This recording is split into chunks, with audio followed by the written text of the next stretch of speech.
Let's give ourselves a hand for being here and being gung-ho and being awake.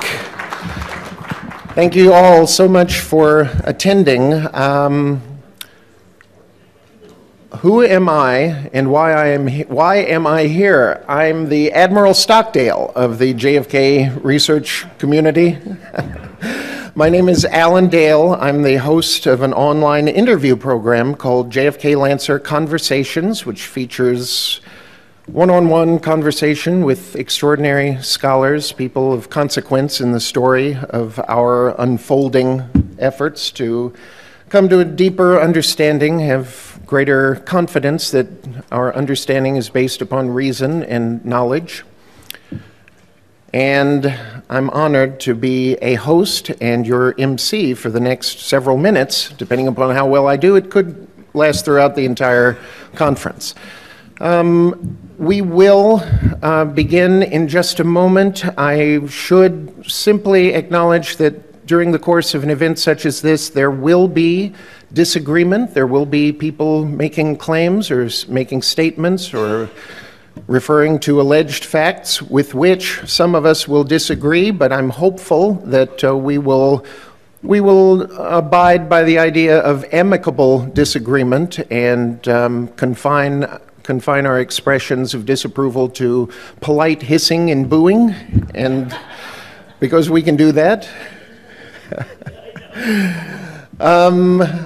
Before we get into the main part of our program today, which is an extraordinary program featuring the work of extraordinary scholars, I have the honor of introducing the president of the AARC.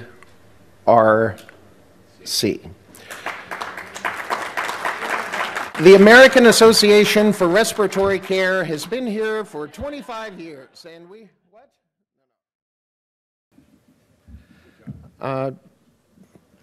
before we continue, I'd like to make a couple of acknowledgments. The first is I've noticed that Lisa Peace is freezing. So anyone with a flask or perhaps some coffee should find their way to Ms. Peace, and I know that will be much appreciated. Somebody left a sweater in the executive suite. Someone left a sweater in the executive suite. It's pink. I believe it belongs to Bill Simpich. Yes? Say this again? It may be available. Mr. Lazar just referred to a couple of things that I think are worthy of comment, especially in the context of the people who are in this room. Because imitation is the sincerest form of plagiarism, I will say that this may be the greatest gathering of intelligence and talent ever assembled in one place, with the possible exception of when JFK dined alone. Jim referred to the National Archives and the problems associated with having access, gaining permission, finding the materials that we are theoretically entitled to. I would tell you that in the room is certainly a most distinguished scholar and a supremely influential person behind the scenes, my friend Malcolm Blunt, who's over here. Malcolm, we should give Malcolm a hand. Malcolm will tell us quite a lot on Sunday at, I think, 10 a.m. that even with permission and even with the action on his behalf, make it personal, when you know the right people to act on your behalf, still doesn't mean you're going to get what you're seeking, you know. The other thing I think I would like to refer to is that with regard to the success and the immeasurable impact of Oliver Stone's film, JFK, there's a person in the room who played an influential role in the content of particular parts of the film, and without whom I think the film might not have been as impactful, and his name is Dr. John Newman. He's in the corner over here, and we should thank him. I have very brief remarks prepared, which I will read, and I'm sure it will be very impressive. The devil is in the details, and anyone with an interest in studying President Kennedy's assassination will find details in numbers and on a scale of varying magnitudes that might easily overwhelm.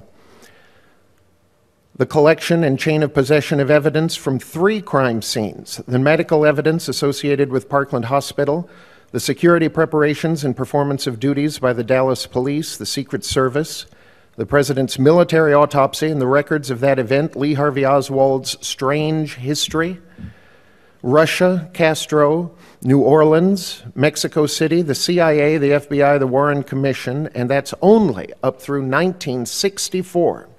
Hundreds of names, thousands of alleged facts, millions upon millions of words competing for our attention and requiring our necessary judgment. Is this important? Is this true?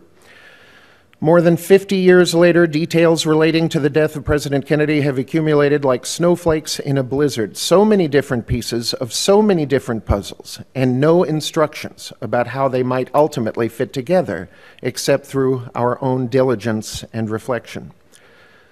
Speaking before Princeton University's graduating class of 1954 in an address titled "The Educated Citizen," Illinois Governor Adlai Eve Stevenson said this: "We in our country have indeed placed all of our faith, all of our hopes upon the education, the intelligence, and the understanding of our people. We have said that ours is a government conducted by its citizens, and from this it follows that the government will be better conducted if its citizens are educated. It's as simple as that. We believe that the people will find their way to the right solution, given sufficient information."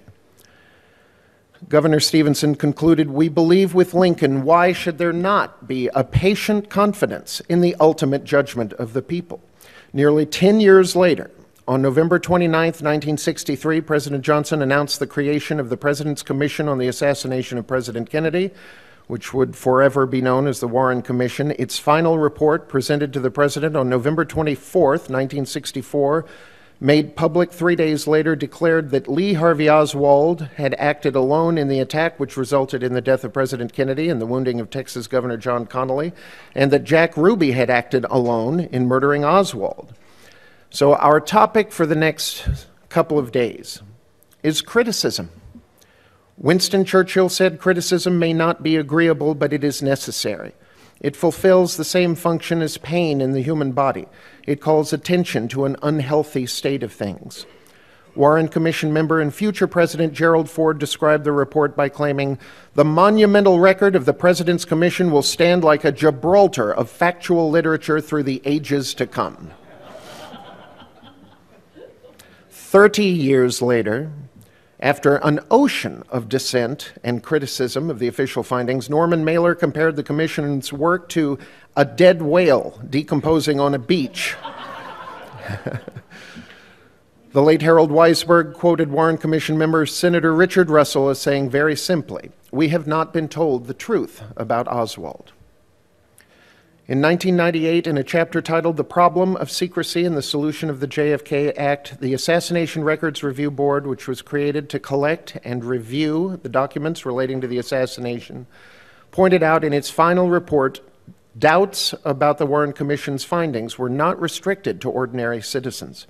Well before 1978, President Johnson, Robert Kennedy, at least 4 of the 7 members of the Warren Commission all articulated, if sometimes off the record, some level of skepticism about the Commission's basic findings. And today, in the year 2014, a majority of Americans share that skepticism. We are going to take a brief intermission. When we return, so this is sort of the second inning break. So those of you who have lost feeling in your legs because you're freezing, you should stand up and give yourselves another hand for being with us. Thank you so much for caring enough to put your money where your mouth is. We'll be back in just a few moments.